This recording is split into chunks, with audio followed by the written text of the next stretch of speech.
everybody. Thought I'd start today with a quick video just showing all the belts that I use in the shop. Just going to go through them, show you what I found that works, what doesn't work, and hopefully give you guys some good ideas. And I'll put links in the description below where to find these belts, and if you got any other suggestions, please leave them in the comments. Thanks. Let's get to it. Okay, I think I'll just start with the coarsest belts and work my way up from there. These are the Norton Blaze, the orange ones. I use these for heavy stock removal and reprofiling, hard steels, that sort of thing. When you got a lot of material to move, this is what I use to remove them. They're Norton Blaze. This is a 40, this is a 60, and they'll tear right through whatever you got. After the Norton Blaze, you need something right around 100, 150, something like that.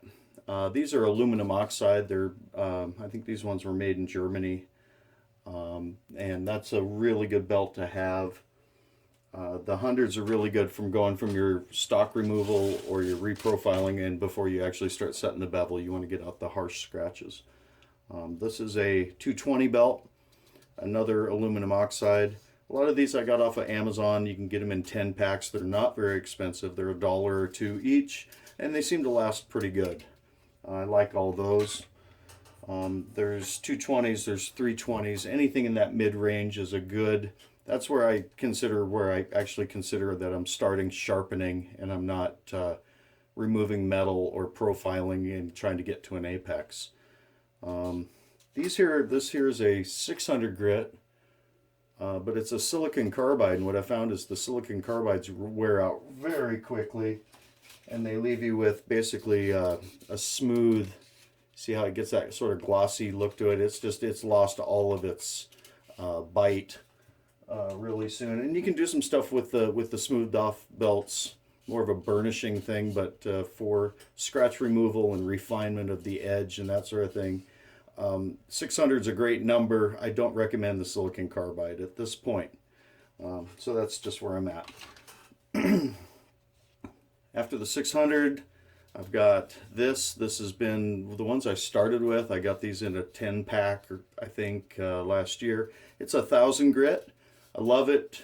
Love the finish it leaves. It leaves a very refined tooth that then you can just take a little buff to, you know, with the honing felt, that sort of thing, and you'll get a really a nice slicing edge, like a razor blade, almost like a surgical razor blade. It's still got a little bit of tooth in it, but it will keep its edge a good long time. These also wear out very quick, and you can see how they've turned shiny. So that's another one. Then I found these. I believe these are also a Norton structured abrasive. This is 1200 grit, and it feels more just like a piece of cloth. And these are wonderful. They don't seem to wear out. I've got some old ones behind me that I'm still using, and even though this is the 3000, but even though they're fairly wore out or fairly wore in, there's still material on them. So trying to figure out this camera still. This is the 1200 grit. It's an awesome belt, and then from there I would just go straight to the 3000 grit in the structured abrasive. Again, this is a Norton, and it is the my go-to belt for the high-end finish. It almost puts a mirror polish on, really makes the edges pop, and you can notice immediately a level of sharpness increase with these, even without going to the felt belts with the different diamond paste and lapping films. Really incredible. And then someone mentioned below the Scotch-Brite belts. I do use those. I've got a variety of them. They're awesome. They can polish and restore the flat edge of a blade very quickly. They don't leave deep scratches or gouge. They just basically burnish and polish like a Scotch-Brite would.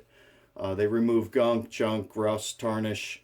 They won't get into the pitting. If you have rust pitting, I'm going to do a blade restoration in one of the next videos coming up. I'll probably show this a little bit to show what they do, but I already know I'm going to have to go ahead and just use some, probably some of the Norton Blaze 60 or 80 to get it to tear in and remove the corrosion to get that final finish. But these are awesome for, I use these on most of my daily when I get knives in the shop for sharpening. I always hit them with at least the ultra fine, the one that's worn in and soft, because it just makes it pop like it's a new knife, and it's a wonderful thing to do for the customers when they come in. Here's a couple of things that don't work. This is 1,000 grit belts, and they're so thin that when they come around, you actually hit where the joint is, they go flap, flap, flap, flap, flap, and they leave they don't leave a smooth finish on the blade. Then we come over one of the first pieces I got, and one of the ones that's still running tough almost 2 years later. This is the first leather belt. This is also a Surges Sharp product, and it's the leather belt. People say to use it different ways. Use the smooth side, use the soft side. And what I found was, I tried both. In fact, I've got several other belts. The smooth side, the rubbing compound, whatever compound you use, green, red, white, it doesn't penetrate, it doesn't stick in, and so you get a lot of buildup on the exterior. The way I use this belt is I've saturated the soft side to where you can see it's almost a smooth surface. And then every once in a while, as I'm running it, I'll spray some rubbing alcohol on the belt and with a rag and wipe it clean.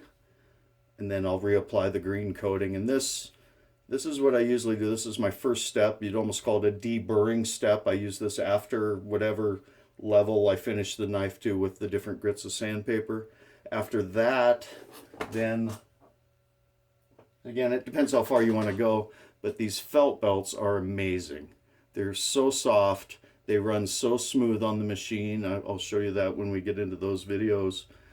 They are just amazing. This is a 1 micron, and I'm using a diamond spray. This is a 1 micron diamond spray. Then I have a it's over here in the corner. It's a 0.25 micron diamond paste. And then the final one I'm using is this bad boy right here, which is my current lowest grit emulsion. This is Kenneth Schwartz's CBN emulsion, 0.1 micron.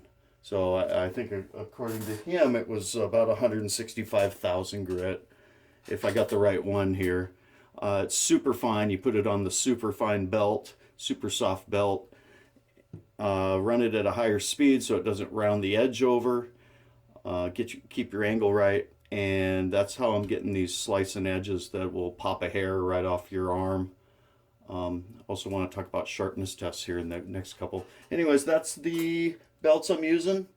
A couple that work, a couple that don't work. The silicon carbide work, but they don't seem to last very long. These thin little flimsy plasticky ones are not for me.